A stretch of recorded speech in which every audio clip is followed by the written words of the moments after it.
Ayat 42. ولا تلبسوا الحق بالباطل وتكتموا الحق وأنتم تعلمون. Dan janganlah kamu campur adukan. Dan janganlah kamu campur adukan kebenaran dengan kebatilan. Dan janganlah kamu sembunyikan kebenaran, sedangkan kamu mengetahuinya. Nah, udah langsung tahu kan karakter mereka? Siap, Abi. Masya Allah. Maka Ustaz Deden dijelaskan. Ini es campur atau apa nih maksudnya nih? Iya, es campur nih ya. Allahu Akbar. Wala talbisul haqqa bil batil. Mencampurkan kebenaran dengan kebatilan. Apalagi oplosannya itu 50-50. Setetes saja kebatilan tercampur kepada kebenaran, maka akan beracun semua. Gitu. Dan Bani Israil ini terang-terangan melakukan itu. Terang-terangan melakukan itu. Maka ini pun juga merupakan perintah untuk segera menghentikan praktik itu. Atau larangan ya. Larangan itu tak lain adalah perintah untuk menghentikan. Atau qalabut tarki. Wa taktumul haqqa wa antum ta'lamun. Kalau lihat tafsir, mereka itu menyembunyikan sifat-sifat Nabi Muhammad SAW yang terdapat di dalam kitab Taurat. Mereka sembunyikan dari masyarakat. Agar apa? Agar masyarakat tidak beriman kepada Rasulullah. Jadi ditutup oleh mereka. Makanya ini saksinya itu salah seorang pendeta Yahudi yang bernama Al-Husain bin Salam itu. Atau kemudian diberi nama oleh Rasulullah jadi Abdullah bin Salam. Kesaksian orang Yahudi, Bani Israel, bahkan itu termasuk ulamanya, ulama Bani Israel, yang ketika Rasulullah datang langsung beriman kepada Rasulullah SAW. Hanya saja kan Abdullah bin Salam ini bukan keturunan Nabi Harun, jadi tidak otoritatif untuk mengajak umatnya gitu. Karena Huyai bin Akhtab ini sebagai yang punya otoritas itu menjadi orang yang mempraktekkan mencampur adukan kebenaran dan menyembunyikan kebenaran tentang Rasulullah SAW. Jadi Al-Quran itu menurut Bani Israil yang diseru di sini bukanlah kitab yang harus diimani dan Nabi Muhammad itu bukanlah nabi yang harus diimani karena tidak sesuai di dalam kitab mereka katanya itu, padahal yang aslinya adalah sesuai banget, tetapi mereka sembunyikan. Wa antum ta'lamun, tahu pada dalam hati menyeringai wajahnya menyeringai. Ini namanya penipu. Banyak sekali penipu ini. Baik. Kang Boni, supaya nanti semakin tegas lagi, saya komen dulu sedikit. Ini pekerjaannya Bani Israel ini mencampur adukan yang ayat dengan yang bukan ayat di kitab Taurat. Yang kedua, menyembunyikan kebenaran tentang karakteristik Muhammad SAW dan yang sudah jelas di dalam Taurat itu dirubah-rubah lagi. Kira-kira dia membuat ayat omnibus law, kira-kira begitu. Yang bisa menggusur. Ini kita bicara Bani Israel ya. Iya. Yang bisa menggusur semua ayat-ayat yang sudah baku itu. Untuk kepentingan kekuasaan, kepentingan ekonomi, politik, kepentingan-kepentingan keduniaan mereka. Kelompok dan golongannya. Itu kelakuannya. Wa antum ta'lamun ini sebetulnya bukan informasi, ancaman, hati-hati ya. Hukuman orang yang tahu beda lu dengan hukuman orang yang nggak tahu atau pura-pura nggak tahu. Gitu kira-kira Kang Boni tadaburnya.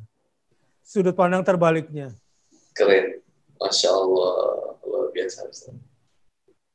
Ini berarti emang bukan orang yang tidak cerdas ini ya, Abi. Apa kira-kira bahasa Sundanya? Pinter tapi suka minteri gitu. Iya.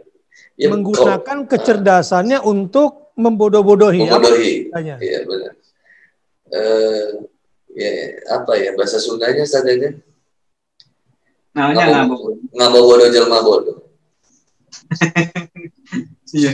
Berarti kan maksud aku tuh yang aku tangkap wala tabisul haqqa bil batil ini orang yang bisa ngelakuin ini kan bukan orang yang nggak ngerti Taurat. Dia paham banget Taurat kan. Dan dia tahu kebenaran juga yang ada dalam Al-Quran. Iya. Dan ini pelakunya tokoh-tokohnya. Iya, tokoh-tokohnya lagi. Iya. Ya. Ini berarti main idenya kan ada di tokoh-tokohnya ya, Ustaz. Dan dia berusaha memutarbalikan fakta demi kepentingan golongannya yang menguntungkan secara tadi politik, kekuasaan dan seterusnya. Iya. Oke, siap. Ya. Jelas ya? Jelas, Abi. Kalau jelas kita melanjut ke ayat 43. Mangga Ustaz Deden. I'm ready. I'm always ready. Itu slide-nya tertukar katanya Ustaz. Yang mana? Oh iya, terbalik nih. Temanya terbalik. Oke, nanti tim desain saja. Ya, tim desain saya. Maka tadi saya nggak baca tema. Ya. Wa aqimus salata wa atuz zakata warka'u ma'ar raki'in. Dan laksanakanlah sholat, tunaikanlah zakat, dan rukulah berserta orang yang ruku. Jadi di sini perintah sholat, perintah zakat, dan perintah sholat berjamaah. Kira-kira begitu ya? Iya. Bisa tiba-tiba langsung ngegejlik ke sholat, ke zakat, jam ruku, iya Ustaz Deden, kumaha ya cerita. Mangga Ustaz Deden, kasih penjelasan. Baik. Dalam tafsir ketika menafsirkan warka'u ma'ar raki'in sedikitnya ada dua. Pertama, seringkali yang dimaksud ibadah itu hanya sujud, tidak ada rukuk. Maka warka'u ma'ar raki'in ini adalah perintah yang dimaksud sholat itu adalah sholat yang ada rukuknya, bukan hanya sholat yang sujud doang. Karena ada riwayat bahwa sholat pada masa lalu itu katanya langsung sujud seperti itu. Kata satu riwayat.